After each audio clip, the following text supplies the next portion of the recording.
ఓం శ్రీ సనారి విశ్వేశ్వరాయ నమః. శ్రీ సనారి విశ్వేశ్వర సంవాదం ధ్యాన నియమమును గురించి తెలియజేస్తాను. రంజనుడుగాడు దుష్టుల భంజనమనరింపు పరమ పావనమూర్త్యా ముంజేత నద్దముగొని వ్యంజనమునరింపు రీతి వ్యర్థముగా కన్. ధ్యాన నియమము సాధించు సాధకుడు ఇంద్రియ భ్రాంతుల యందు అనురక్తుడు కాకూడదు. దుష్టమైన తమోగుణ రజోగుణ సంబంధమైన విషయములను తెగనరికి హస్తమస్తక సంయోగము ద్వారా దేహము అశాశ్వతము అని తెలుసుకొని వ్యర్థము కానటువంటి రీతిని ధ్యానయోగమును సాధించవలెను. తనువు చేసిన పనులు ఆ తత్వమునకు లేవు, భ్రాంతులు పొడచూపు భావమందు అగ్నివేంద్రం బంత అవనికాదారంబు అగ్నికి వేంద్రంబు నరయలేదు.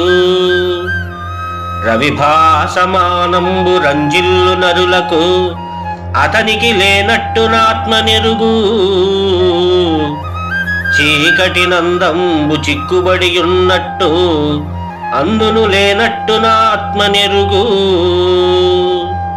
మిటుల తనుగుణవర్తనం బించుకైన చేరలేనిది ఆత్మకు చేరననుచు భ్రాంతి నుండును జడకర్మ ప్రాకృతుండు.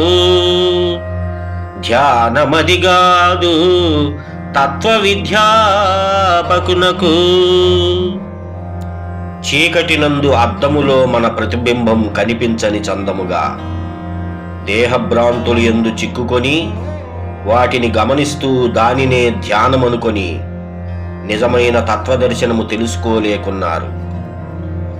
భూమికంతా ఆధారమైన అగ్నితాపము ఆ అగ్నికి చెందని విధముగా కాంతికి కారణమైన సూర్యుని తెలుసుకోలేక ఆ కాంతిలో కనిపించు ఈ ప్రాకృత కర్మల యందు పరిభ్రమించుచుండును జడభావముతో మానవుడు. కావున ఇంద్రియ గోచరమైన ఈ సమస్త సృష్టికి కారణమైన పరమాత్మ తత్వమును తెలుసుకోలేక దేహ సంబంధమైన గుణభ్రాంతులకు లోబడి వాటిని గురించి ఆలోచించుచు ధ్యానమనుకొనుచున్నాడు మానవుడు.